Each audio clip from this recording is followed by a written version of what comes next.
Okay, so we started going over these questions and we got to number 4. Um, okay, so there's no love. What can I do to change that? It's destroying the world. Now, if I understand the question was,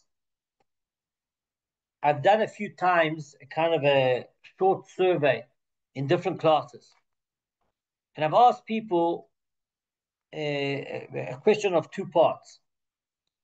Do you believe in love? And the second question was, do you believe that a man can love one woman and she can love him and they can love only themselves or they can be in love only with themselves for the rest of their lives? And that's what's at the basis of this question. So I'd like to hear your opinions. What do you think? Is there love in the world? And second question is it possible really to love one person? You get married at the age of 24 or 25 or 23, and you're supposed to live with this person until you're 83. See, at least 60 years later, this in our life, it's also 70 years because of the longevity of lives. Um, so, what do you think?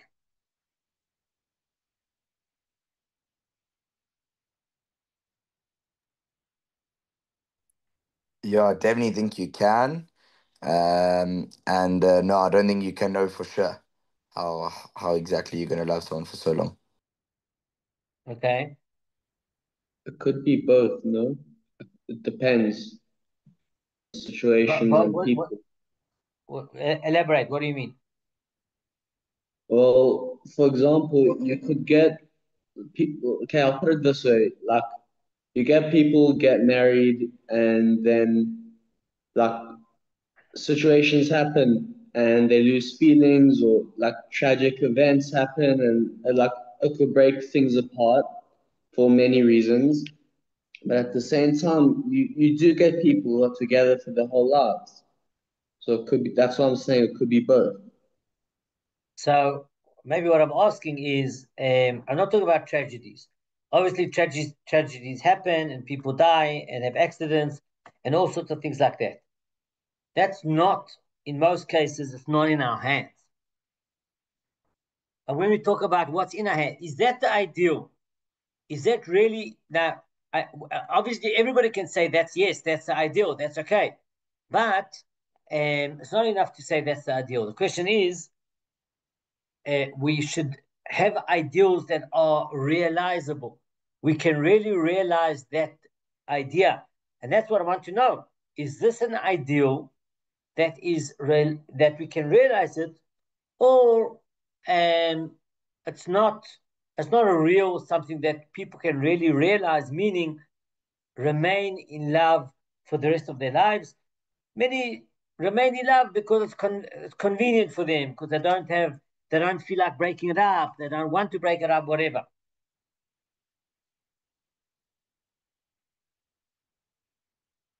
I think it's definitely possible to remain in that state for the rest of your life. I mean, like if you look at couples who have, like like grandparents and things like that have been married for 60 years or they just make each other happier and happier. I think it just definitely shows that it's possible. Okay, so Baruch Hashem, and I hope that all of you have such an example in your houses, either your parents or grandparents, but obviously many people also don't.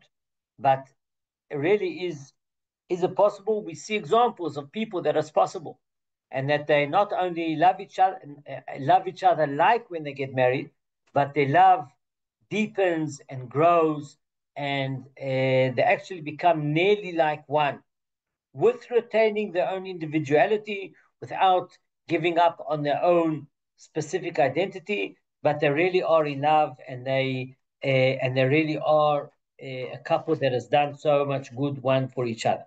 So is it possible? Yes, it's possible. We see that we have real live example.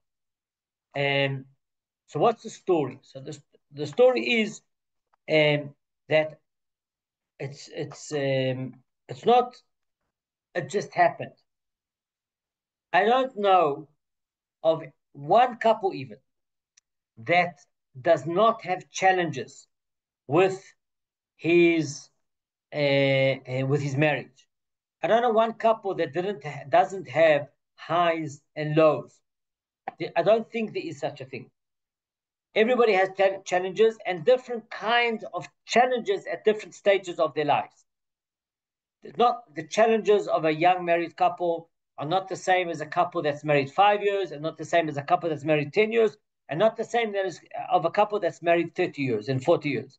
There are different challenges. And also people change along their lives. And you should know that you will all change, every single one of you. You will not be the same person that you are now. There are certain things that will remain the same, but there are certain things that different will be changed. And when those things change, it obviously influences our partners in life as well. In order to make it happen, there's something that I read already 30 or 40 years ago in a booklet by Rabbi Rafi, and it's called work. We need to work to make it happen. Now, there are certain things that people need to do to make it happen. And if we don't do those things, then it usually will not happen. And some of them are connected to midas that we apply to ourselves now as single people, as people that are not married. And I'll give a few examples. One of them is anove, having anava, having humility, not in a way, oh, I'm not worth anything. That's not real anava.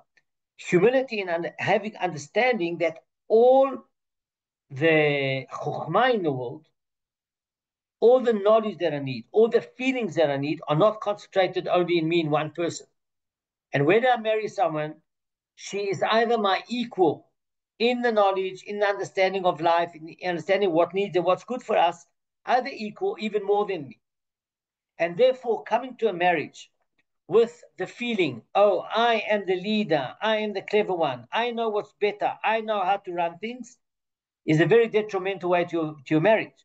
And in order not to come with that notion towards your wife, when you have a project, you're building a business, and you're leading the business, that's how you need to behave. That's exactly how you need to behave, with the humility to accept criticism, which needs humility, with the humility to surround yourself also with strong people that will tell you their opinion, and that you are open to receive and hear the opinion. But you need a leadership quality to run a business, to start a startup, to have an idea. And there you need sometimes to be strong and forceful. In your marriage, that doesn't work. It works where you are in a partnership and you have this humility to understand that maybe your wife understands better than you. Or another example, midat hakas. How do you control your anger? Now, these are things that are relevant also today. How do I control my anger? And because if you do not know how to control your anger, or you're not aware of how you express your anger, then this will appear 100 times when you get married. Or another example of when being an ish chesed. What kind of a person are you? Are you someone that cares only about yourself? Or before you care about yourself, you care about your friend? Because if you care firstly and foremost about yourself, then that's what will happen also in your marriage, where you will care about yourself and less care about your wife. But if you're a person of chesed, in general, you're a person of chesed. In general, you're someone that does good for other people. If you're a person of chesed, that when it gets to your wife, first you will put her first.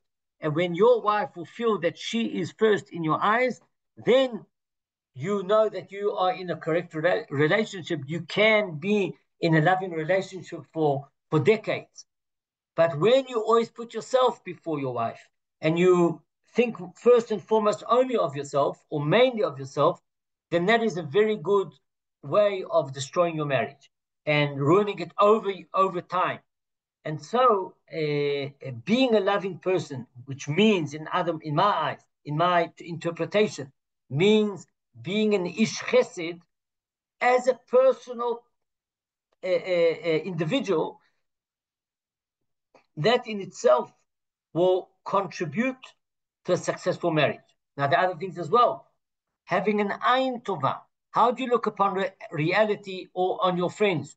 Do you always look for their faults? Do you always find their faults? Do you always find faults in reality, in your surroundings, in your learning, in your family? Being a person with an ayin ra'ah, which the Mishnah in Avot says is the most important personal trait of a person, then when you get married, you will always be full of criticism of your spouse. Now, living with criticism, you can do only so much. Eventually it blows up. And no one wants to live in a relationship where he's being criticized all the time for everything that he does. And so these personal traits that you need to work on them now, either by learning Mesilat Yesharim, or learning Musar Avicha of Rav Kook, Midot Haraya, anything that's got to do with any of these things, these are the ways to contribute. Once they are part of your personality and identity, these are the ways of infusing them eventually into your relationship and causing your relationship to be a very successful one, please God, for decades. So that's what we've had time for today. And please God, so Aviel asked me to make a permanent time. I tried to make the permanent time on Mondays. There are also unforeseen circumstances. We'll try to keep that time as much as possible. So please God, next Monday. Toda rabah, chaverim. Thank you so much, Rav. Okay. Thank you so much. Thank you, Rav. You're welcome. Bye-bye. Bye.